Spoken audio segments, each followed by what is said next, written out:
So good evening. I'm Victor Curran, and I want to welcome you on behalf of the Transcendentalism Council of First Parish in Concord. I guess I need to specify, since we're out in cyberspace, Concord, Massachusetts, since there's one in California too. Um, our group, the Transcendentalism Council, First Parish in Concord, plans and presents events that educate and celebrate the people and events that made Concord a center of American independence and imagination.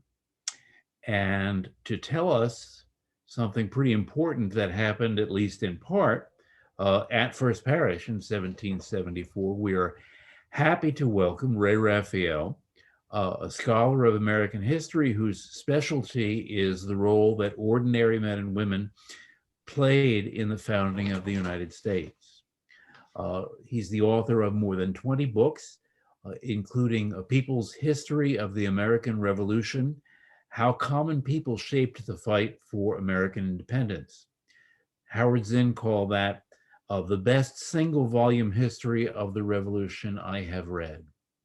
He's also the author of The Spirit of 74, How the American Revolution Began, co-authored with Ray Raphael, about which the Journal of the American Revolution wrote, "The unfolding of the tale makes for exciting reading." Ray earned his master's degrees from both Reed College and the University of California, Berkeley. He's an elected member of the American Antiquarian Society, among other honors. In addition to his own years of teaching at the college, secondary, and middle school level, he has trained and mentored many other teachers. You are welcome to ask questions to be answered at the end of the lecture. So you want to just use the chat button at the bottom of your screen to open a chat window where you can type your question. Ray joins us from his home in Northern California, where it's still afternoon. So please join me in welcoming Ray Raphael. Right. Thank you, Victor. And you can tell it's still afternoon because of the lights streaming in the window over here. Anyway, it's a little strange, of course, these Zoom talks, not looking at folks and just looking at myself. It's one of the strangest, if you haven't done one this way, it's one of the strangest experiences you can imagine. But I'm going to give it a try, and we'll see.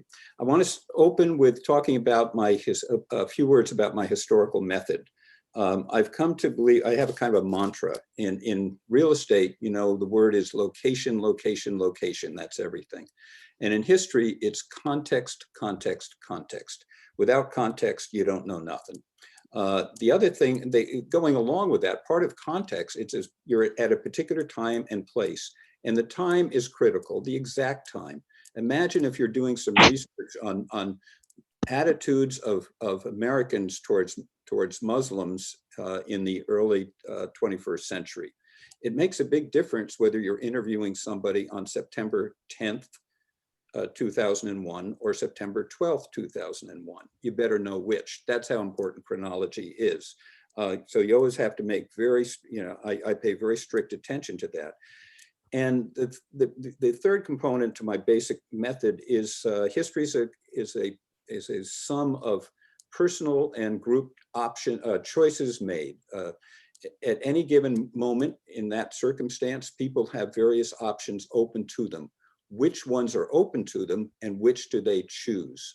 And unless you can put yourself in that person's position or that group's position, you're not really getting it. You have to look from that precise situation, from their eyes outwards to make decisions. Some decisions, of course, are going to infect other people and your future decisions. Some of these are so significant, I call them game changers.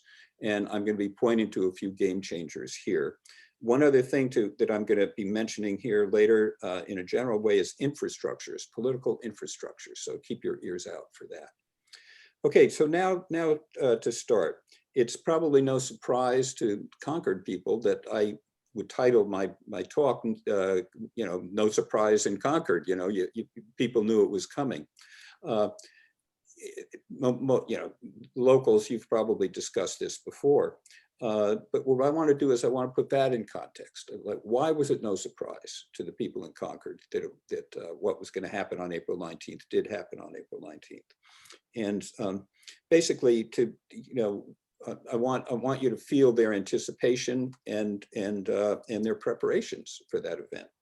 So we're going to start with a very brief romp through the pre-war period. Of course, we start with the French and Indian War, and then Britain has this empire. They have old debts. They want to raise money. They tax the colonists. One of the taxes is the Stamp Act. The Stamp Act is just politically a terrible move because it involves absolutely everybody, and it just welcomes protest. Protest happens, and they back down. Parliament backs down, but they keep the ability to tax, the Declaratory Act, and sure enough, a little later, they do pass the Townsend duties. And once again, there's a lot of protest and boycotts. Of course, you can call them boycotts, non-importation agreements, and a lot of protest. And again, Britain backed down. But they said not totally, and they keep the tea tax. Meanwhile, they send some soldiers over. Colonials protest, but then the soldiers stay, but then they don't leave. And then there's a lot of back and forth. This is what I'm getting at. It sort of becomes a sort of new normal. The relationship between the mother country and the colonies isn't exactly nice, but nobody is talking about independence. Nobody is talking about waging war against their government. That at the time would have been considered, in the 60s, would have been treasonous, totally treasonous. And so that's not happening.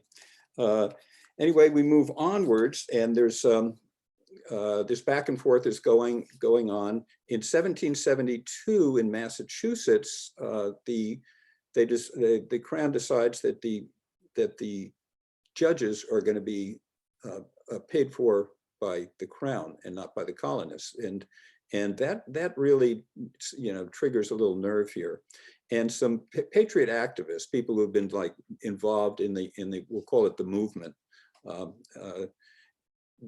for the last few years, say, hey, this is a time, a lot of people are upset by this, maybe we can seize on this. And they come up with a brilliant idea. And the brilliant idea is the committees of correspondence. And here is the beginning of your infrastructure.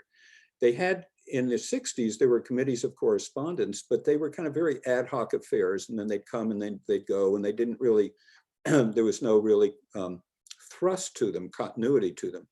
And the brilliance here is these committees were pegged. They were in just this particular incarnation of committees of correspondence. We're talking Massachusetts only, and they're pegged to the town meeting. So every town meeting, which is part of the government process, it has its, the Boston pamphlet sends out a letter. Hey, do you want to start a committee of correspondence? And oh my gosh, the response is overwhelming. Practically all the townships say, yeah, sure, let's do it. So they form these committees, and they are plugged to the town meetings. And that means that there's kind of in a permanent kind of way, anytime an issue comes up, there's a way to reach throughout the province. We're not just talking about Boston here, but really into the hinterlands. And that was a problem. A lot of the earlier protests were more in just, concentrated population centers. So I call that basically that's my first game changer. This setting up this infrastructure, and you'll see throughout that it plays a very critical role in everything to happen afterwards. So then Britain passes the new tea tax, and the new tea tax is not it's not this horrendous burden. As a matter of fact, it actually lowers the tax on tea, and they're trying to undercut the market for the smugglers. And so so people will be buying for the East India Company instead. So that in itself isn't a game changer, but people protest the Tea Act, and then of course we have the Tea Party, and that is a game changer. But it's only in itself, it doesn't change the name of the game, because actually there wasn't universal support for it in the colonies. I mean, Benjamin Franklin said we should pay for it. A lot of people said we should pay for it. And that would have probably been this back and forth like that had been happening for the last 8 years. But then they start classing the coercive acts. For the main one that gets all the press is the Boston Tea Party. And the standard narrative goes, oh, they closed the court of Boston, and everybody was so upset with that through the other colonists that they sent support to Boston. And somehow, how exactly this happens, it's never made very clear. Sending support to Boston turns into revolution 16 months later. And anyway, that doesn't make a whole lot of sense to me.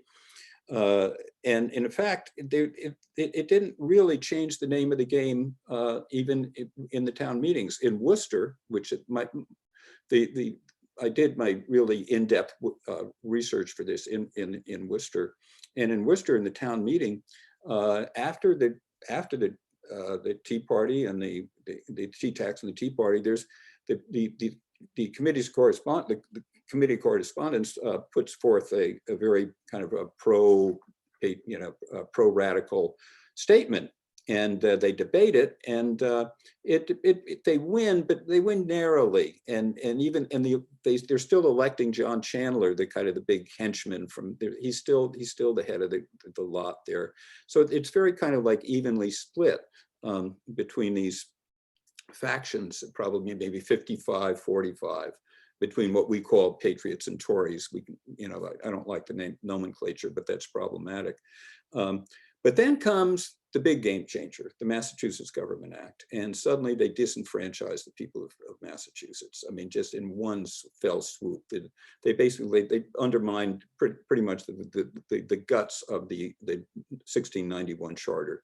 You can't call a town meeting on your own. You get one per year, and all you're allowed to do without getting permission from the principal, is elect a representative.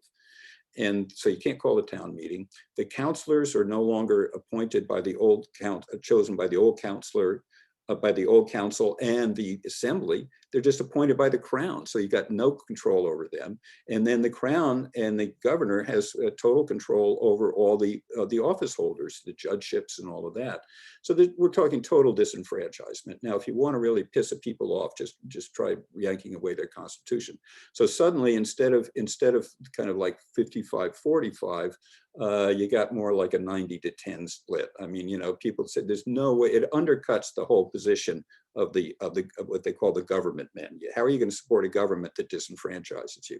So in Worcester, for instance, and now we're ready for Victor for the first. I'm going to take you through some of the documents on my document page.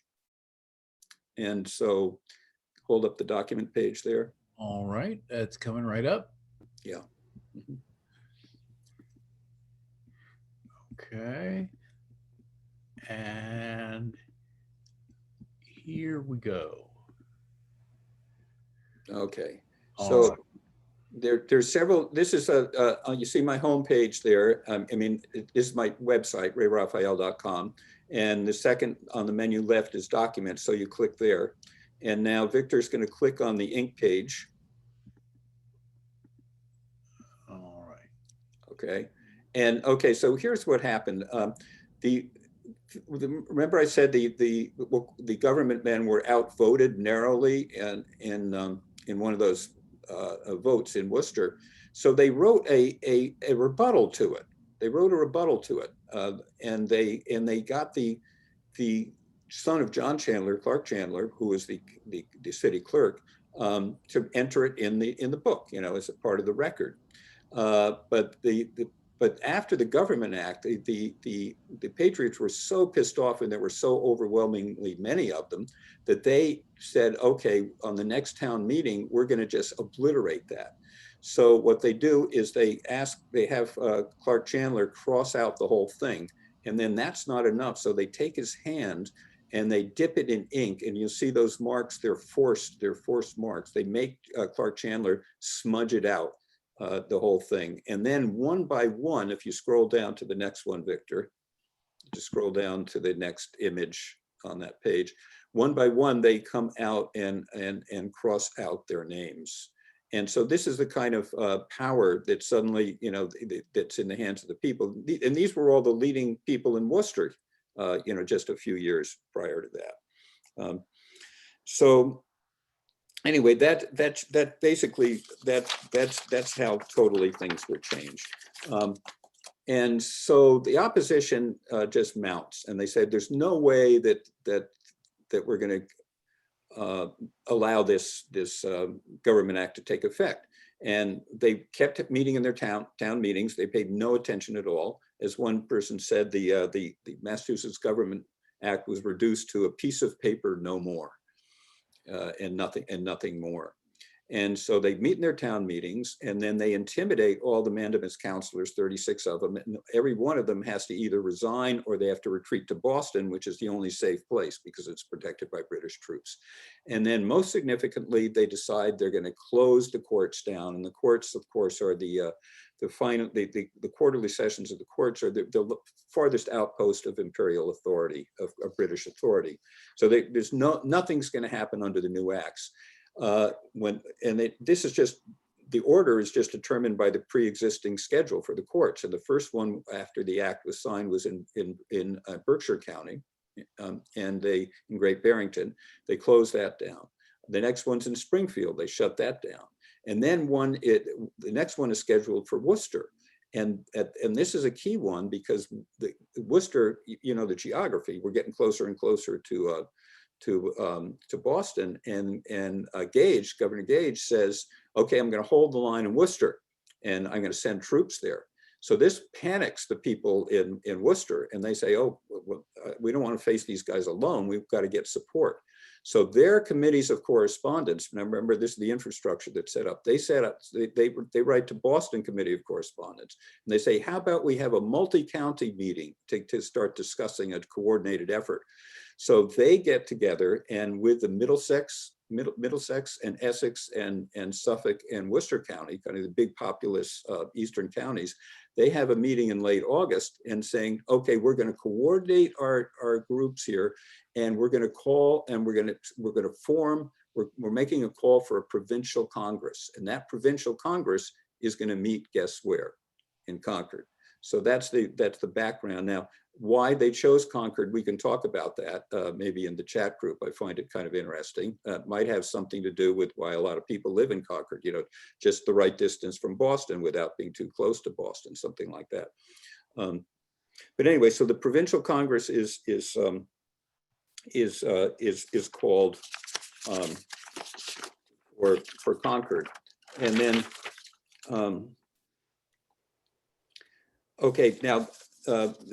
So anyway, it turns out that Gage he doesn't send his troops to Worcester. They figure it's too far away. We're going to be outnumbered.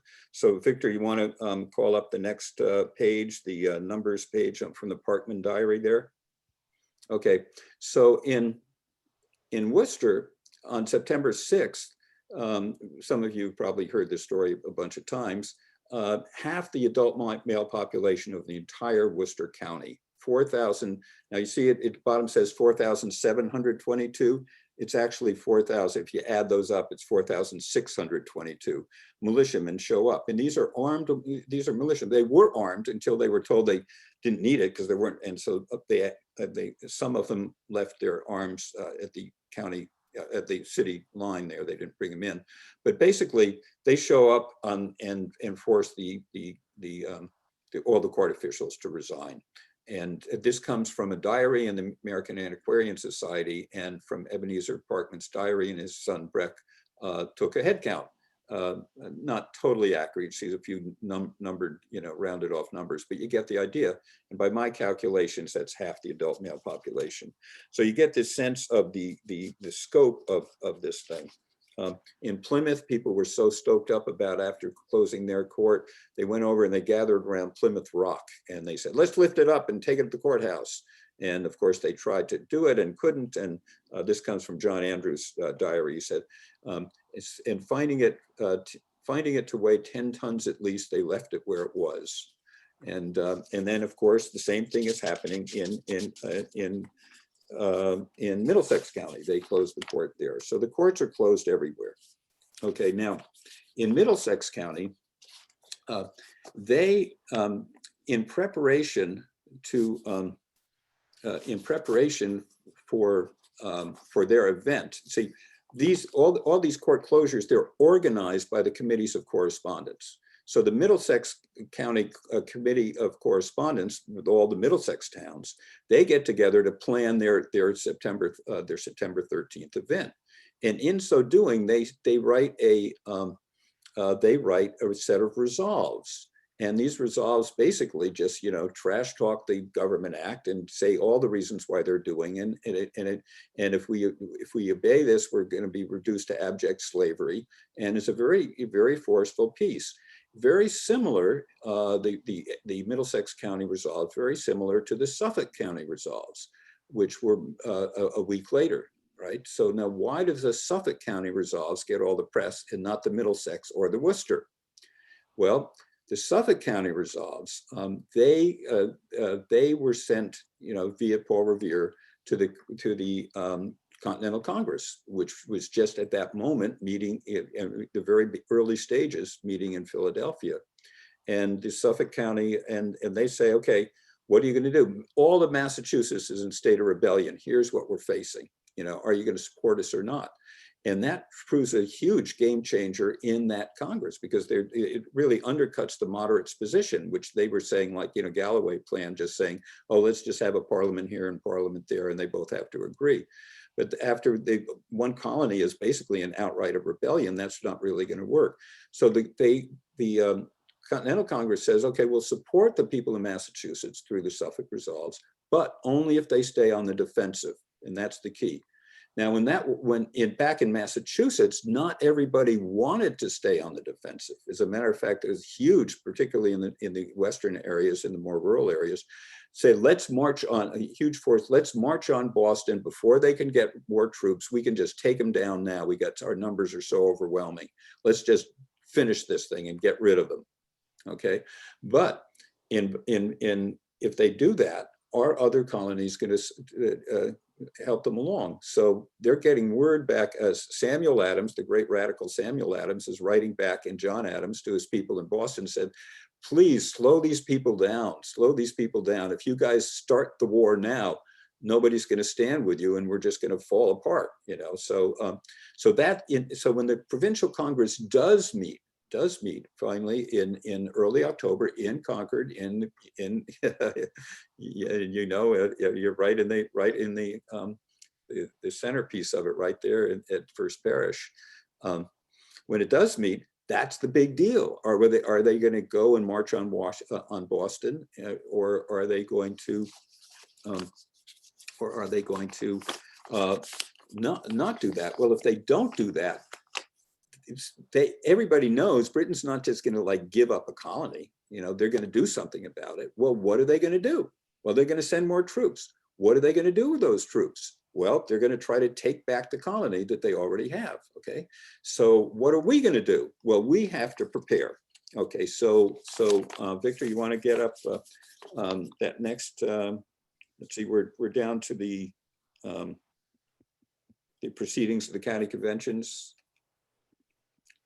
Also on the webpage, you'll see one of those on my documents webpage. All of these things are out. It's a very easy access to the journals of the Provincial Congress and the Committee of Safety, which meets when the Provincial Congress recesses. They keep safety and supplies actually, and they keep the things rolling through the winter and into the spring. And this source also has the journals of all the committees of correspondence, the county committees of correspondence. So you'll find the Middlesex County records there. So you want to move now to the page. It should be up on the screen. All I'm getting is the title. Oh, okay. Which page do you want to go to? Oh, I think 55 was the first, wasn't it? No, 30. No. Page 30. Here it is. Okay, so here's their shopping list, and so they're doing this in mid-October. They say, okay, we got to get a bunch of stuff, and so just keep that on there for a second. And this is what we need to get, and you'll see their shopping list, and then they go about trying to procure all these things. And so that's the armaments. And then you want to shift to now page 505. And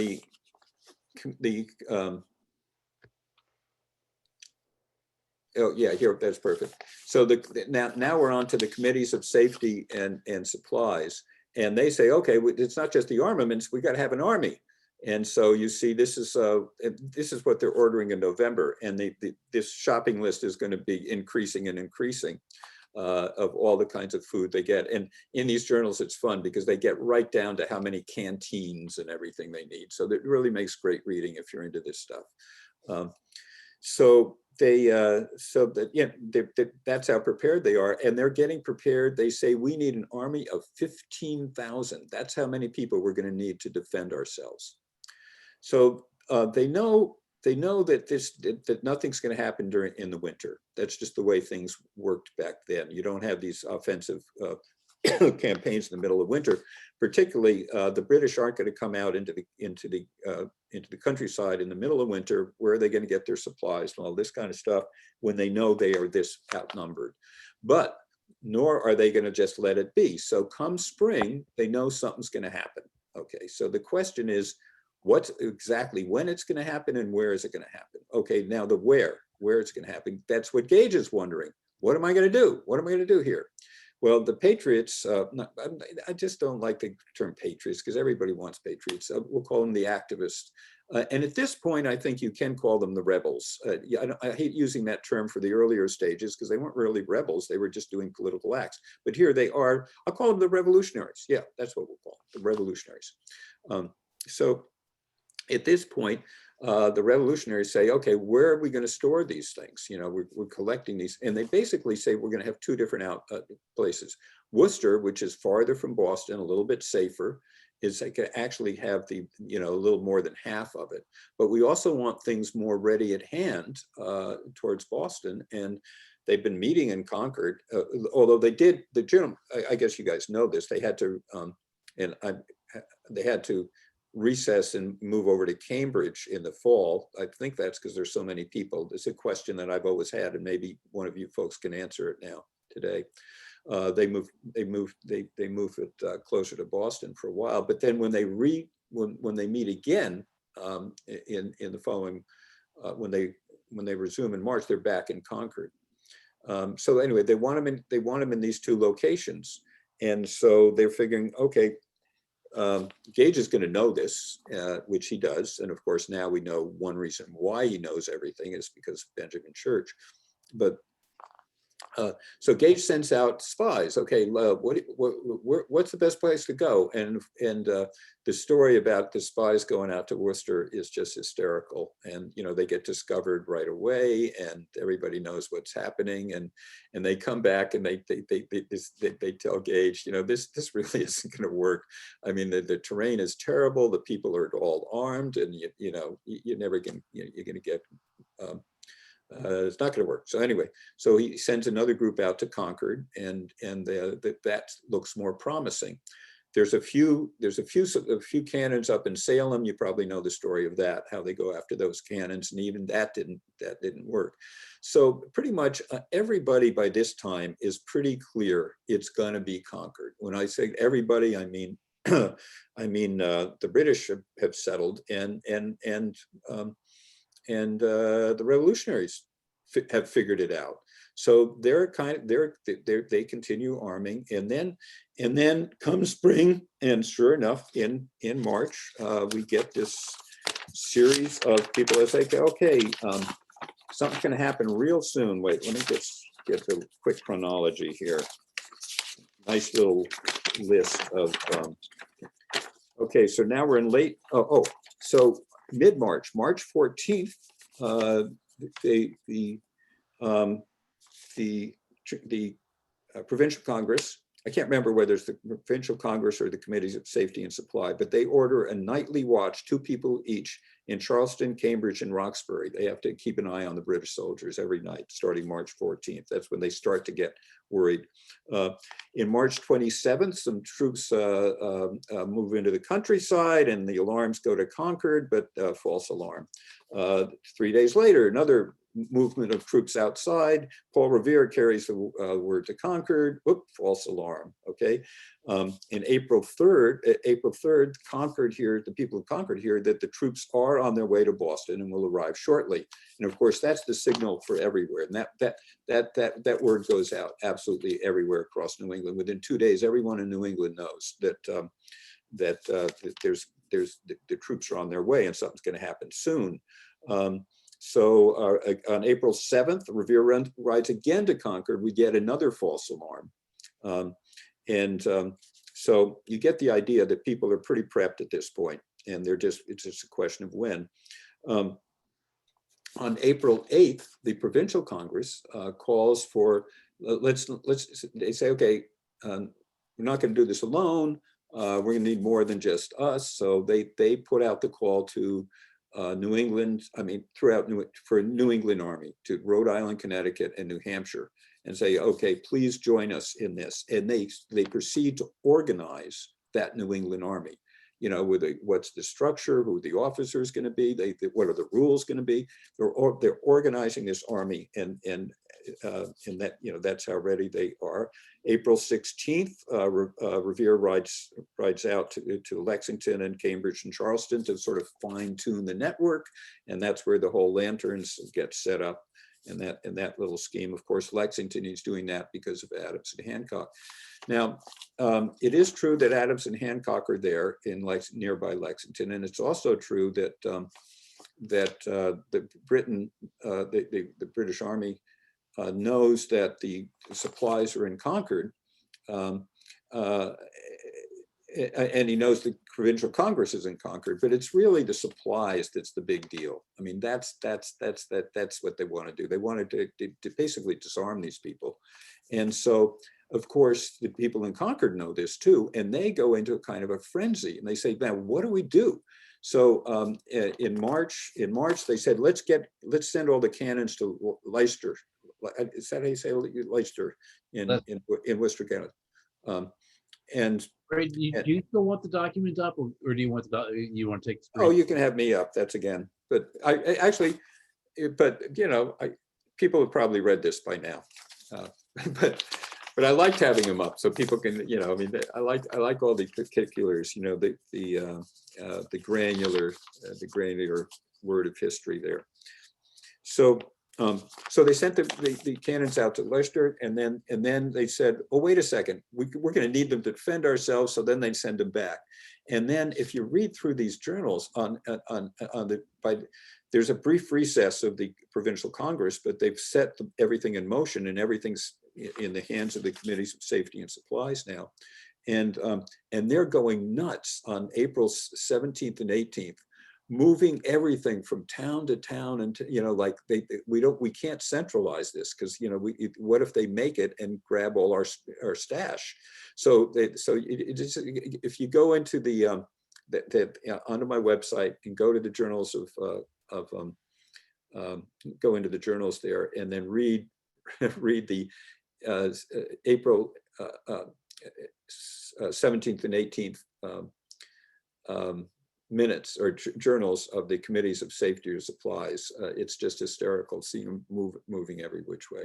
So that's it. So then we know it happened. So what? Anybody surprised? Of course, no surprise.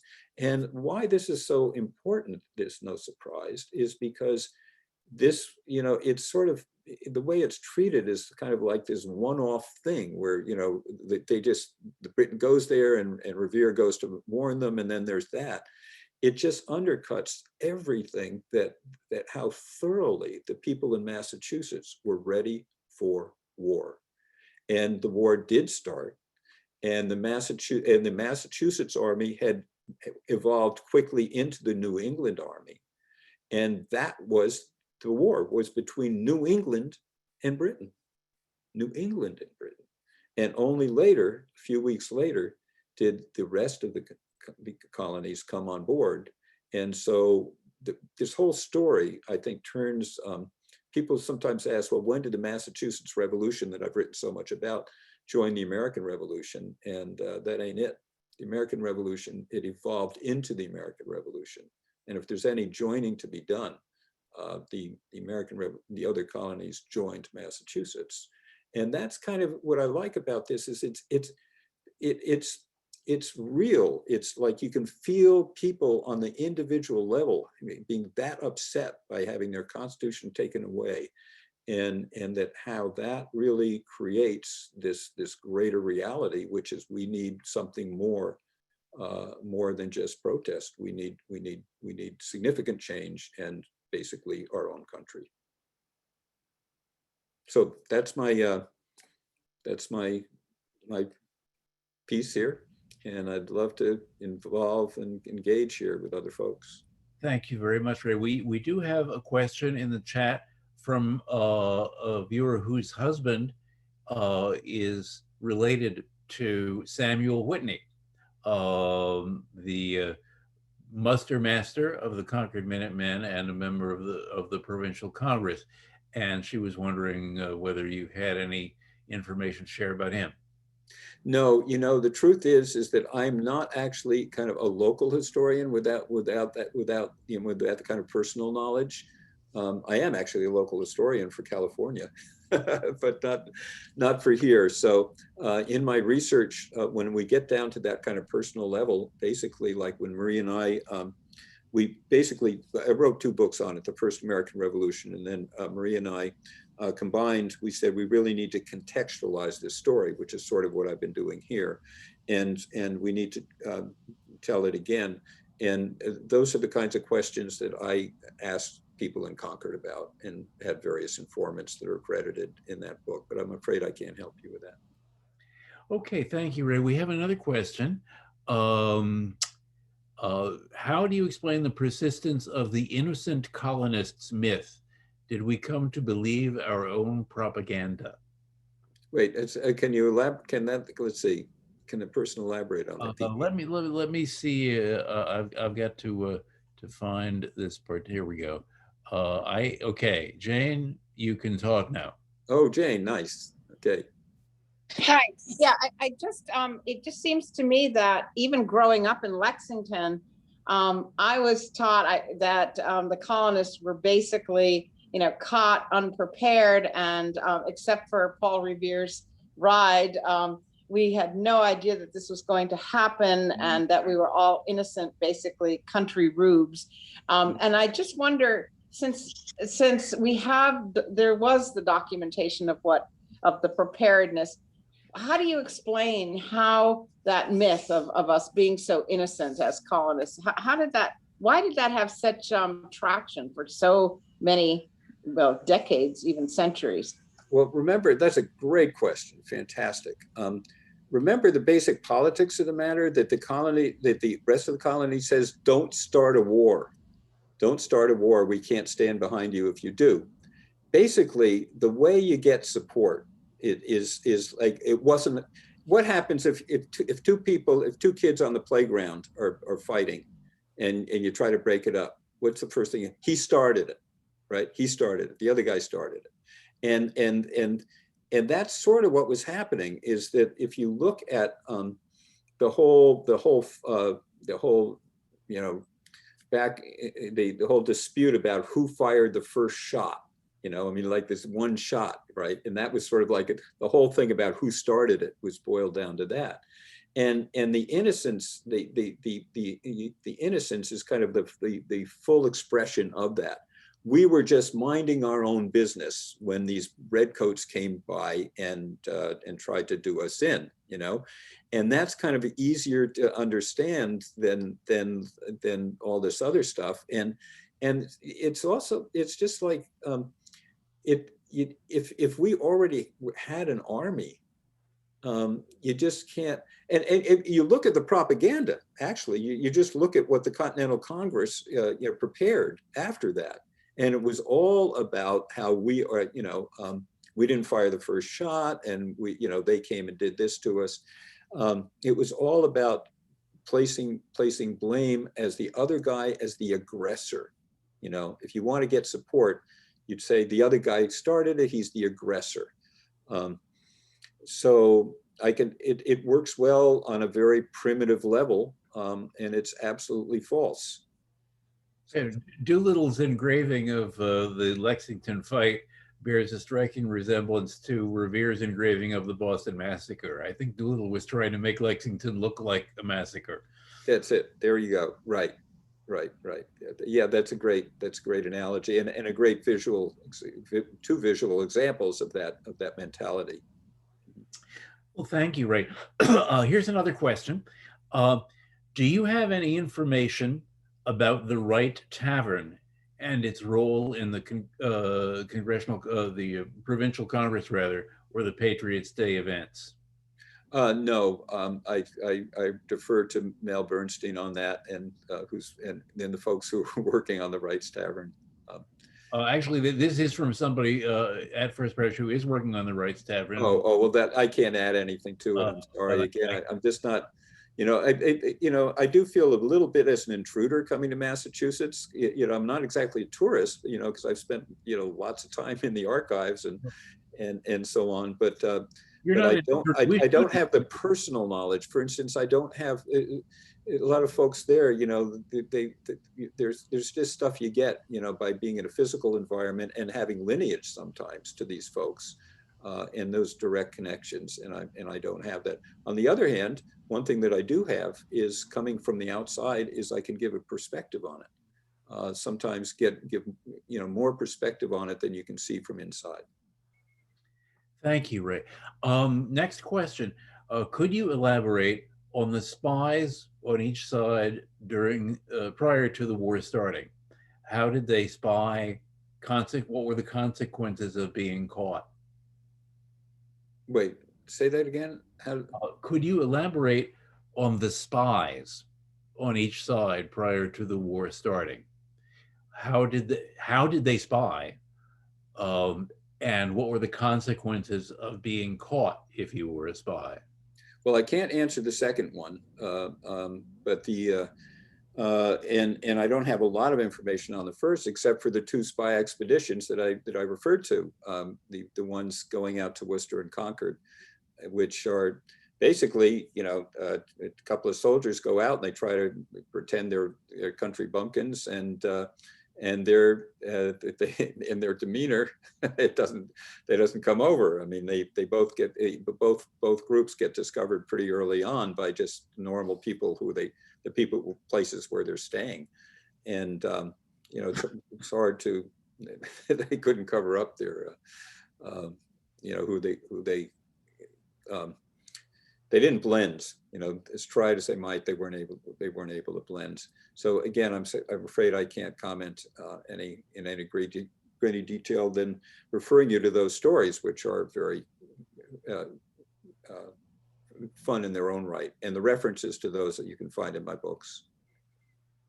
Yeah, Brown and Tavernier is the two that that's the standard. Yeah, and you guys probably all know how to reference that story in any case. I mean, that's all I've done is look at their account. Okay, here's another question. What was Reverend William Emerson's influence? Well, it seems like a whole lot. I mean, again, I'm not local to that, but I mean, there he is, an influential reverend at that time, and he's very much into it. And his journal is really a hugely valuable source in this. I will say on Emerson that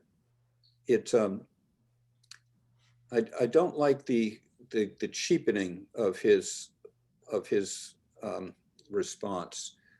Supposedly he said, if war will start, let it start here, right? That was attributed to him. 30 or 40 years later, I think 30 years later, somebody said he said that. And you look at his responses at the time, it wasn't anything like that. He was actually, he was basically, it was a very delicate tightrope that people had to walk between preparing to be on the defense and not starting anything, in which would piss other people off, and then that's going to total ruin your kind of innocence, idea, if you start it. Between doing that, but still being totally prepared and totally bold and ready to die. And so he gives a very impassioned talk shortly before. I mean, just in the couple of weeks before they're going to go to war. I mean, his sermon about, boy, this is rough, but you're going to have to do it. You're going to have to put your life on the line, but sometimes you just have to do this thing. And if you haven't read that, I mean, it's referenced in the Spirit of 76. It's an excerpt from there, and then the whole talk was referenced in there. But he was very clear about this is going to be tough, but darn it, you can't go out and be brash, be prepared, be ready. You might have to die, but don't be brash about it, and don't screw this thing up. So I mean, he was the perfect example of somebody who was doing that very fine line between strong and bold, but not precipitous. Okay, here's thank you, Ray. Another question. Can you talk about militias and Minutemen and whether they were preparing to confront the regulars? Okay, yes, a little bit. First of all, you have to understand that militias were public bodies. And the reason I say that now is because the word has been so cheapened with our politics now. Like people use private people to say that they're forming, militias. There's no such thing as a private militia. The militia is the military embodiment of the people, just like the town meeting is the civilian embodiment of the people. And so the militias they're there, and they were there to be called out when a war came close to home. I mean, that's what they were. So they were basically, they're citizens who are basically, they understand that their job is to citizens who must be prepared to be soldiers. And so they have to prepare to the, you're gonna have to talk to the reenactment people about how they did that, but their job was to prepare to be as worthy a soldier as a professional soldier. That's what they're supposed to do. So it's another fine line they have to do, between, just like the political fine line between being too brash and not prepared, is they have to be regular people, and they have to be soldiers, citizens turned soldiers. But that's the backbone. And then in the revolution, my gosh, I mean, without the militias, John Shai called the militias the great spongy mass. Now, if you look at the history of the war, and you'll notice that the British could occupy any port they wanted for however long they wanted, but that was it. As soon as they went out into the countryside, they'd just kind of like wood, they'd get caught up in this great spongy mass of, they'd encounter not only professional soldiers, but the militias. Certainly, Saratoga, of course, is the prime example of that, but it was happening everywhere. That militias were a great backbone of the revolution. Despite how trash talked some of the professional officers, said how they come and they go, and they're summer soldiers and so on. But without them, I mean, Washington didn't have any great love for the militias, but he sure used them in crossing the Delaware. He was definitely using militia and militia information. He learned how to use them after trash talking them at first. Thank you, Ray. Following up on this idea of sort of bringing the story up to the present, here's a question. With so much attention and research on the revolution, it seems like we're at an end to discovering anything new, but maybe not. Are there areas of research that are promising to unearth new information? Wow, that's a great one. Oh boy, areas of, well, I mean, God, if it were, I guess if I had a ready answer to that, I could get a PhD or something. You know what I mean? Like that's what all everybody's studying. Like, what can I do new? What can I do new? I don't know. That's in terms of discovery of primary sources. Is that I'm curious what that. Well, let me It's a find. let me just say it's the perfect question. Find the, I'm always, yeah. Here we go. Okay, I lost him. I'm unmuted. Richard, are you able to talk now? Can you hear me? Yes. Yep. Okay. You want to clarify your question, Well, Ray? I don't know that it's primary sources that I'm just curious about, but I guess there's a real thirst that I have, and I certainly notice, just for more new information. And I'm just curious if there are archaeological possibilities locally, or for Massachusetts in general, or if there's research or things that are missing, or mysteries that have yet to be figured out that offer up promise for new information. Yeah, no, I'm not prepared to answer that in terms of like archaeological and so on. My research has always been into just into the written primary sources. I mean, that's what I do for a living, and I pay great attention to them. And there's also kind of really for the last few decades, people have been investigating how you get a deeper story out of very scanty primary sources. I mean, you know, this is what Jill Lepore did with her book on you know, Franklin's gal there, and Al Young did that with his people, and a lot of people, you know, basically how do you, and of course this has been the big problem with investigating slavery during the Revolution.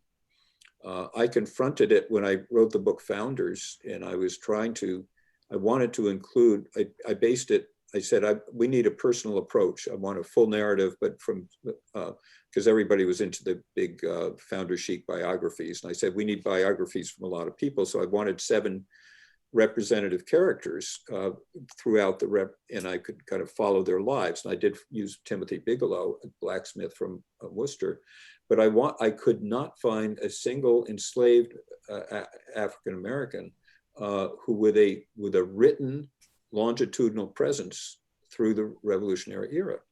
And so how do you do that? And so there's a lot of interpolation, you know, as you read between the lines, and physical, you know, a lot of material history, which I'm not equipped to do. But a lot of people are that's the kind of thing that people do to try to get between the written lines. It's a great question. I mean, that's what you always want to ask. There's kind of 2 questions there. One is what new sources, and then the other question is, are there new ways of looking at things? And the interpolation between scanty sources, that's what's really been happening in the revolutionary field. And I think, you know, it has opened things up a lot. Thank you, Ray. Speaking of stories that maybe haven't been told in the past, here's a question. Could you speak to how women played a role in the political infrastructure? Whoa, well, that's a huge one. The first thing I'm going to want to say is you're going to have, you really, women were not women, just women. Okay, like tell me, how did men play a role? Well, you tell me which women, I mean, which men, you know? And so a lot of this stuff that's written, we really have to discuss about, you know, you have farm wives, you have working class women, you have camp followers, you have upper class women doing their things, and it's a, you know, it's a really rich topic, but it has to be defined, and I think you have to get down to the granular level of but I got let's see, what are they in the I'm trying to remember their names. in People's History, I did it. Joseph and Hodgkins, I think. Anyway, in People's History, I followed this great letters back and forth between a Minuteman who turns professional and his wife who's back at home. And I think, let's see, I wish well, take too long to look at it, but look at my People's History. Joseph, my name's, huh? No. Anyway, I'm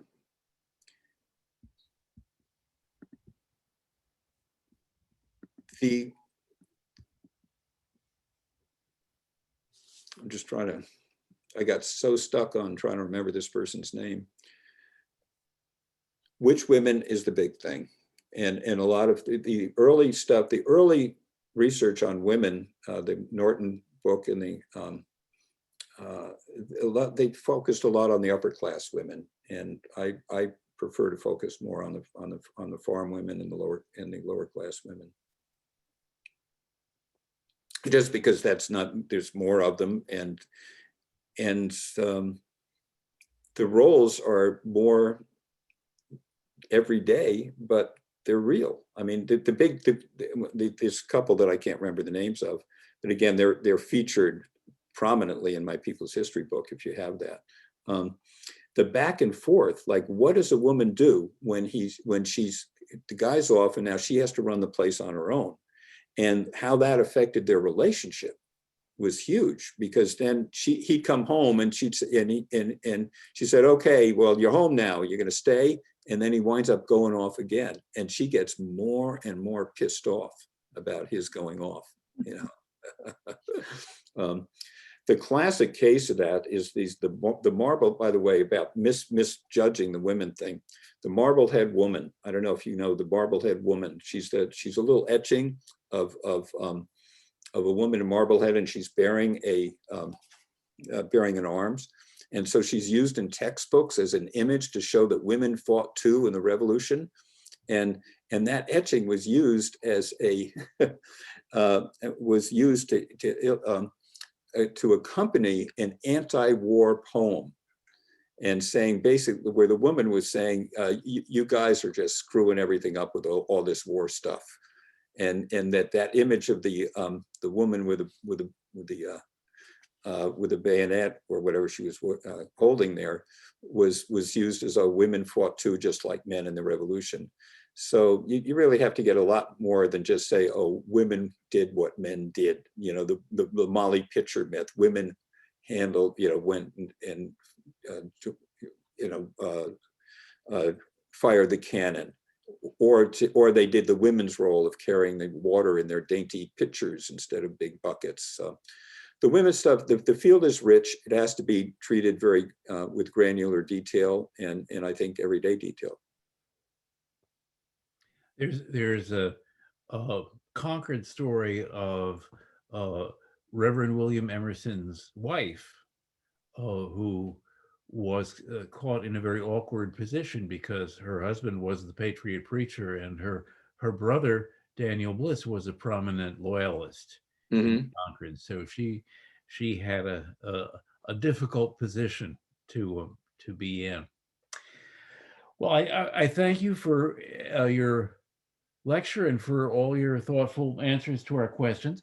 I did put a link in the chat thread, which contains a link to the page with a list of all your books. And there's another link in the chat thread that I would urge you all to take a look at.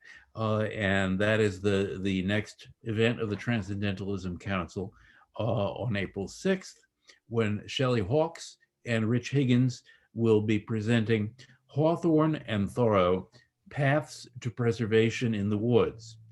So check the link for that in the chat thread, and I hope we'll see you there. Thank you very much, Ray, and we'll look forward to reading more in your books. Well, thank you for inviting me, and it's been great. I mean, I wish I could be there, but anyway, this is good enough, and this will do. And I'm very impressed and by the questions at the end, which had to do with how do we find more information, you know, and those are the questions. I have a little thing in my at the revised founding myths about historical method, and basically it starts with we don't know the past, but they're narratives. Just because we don't know the past, there's narratives, but some narratives are better than others. And then what do we do with those narratives? And it goes on. And the last part of the historical method is like, what questions can we ask to get deeper into this thing? And in a sense, like that's really what every talk should end on. So thank you folks for asking me that. And I'm asking you that, and everybody should ask everybody that. I hope your family visits or your professional interests will bring you back to Concord as soon as it's safe to travel again. I hope so too. Thank you. Thanks a lot, Victor, and thanks everybody else. Well, good afternoon, I should say. Okay.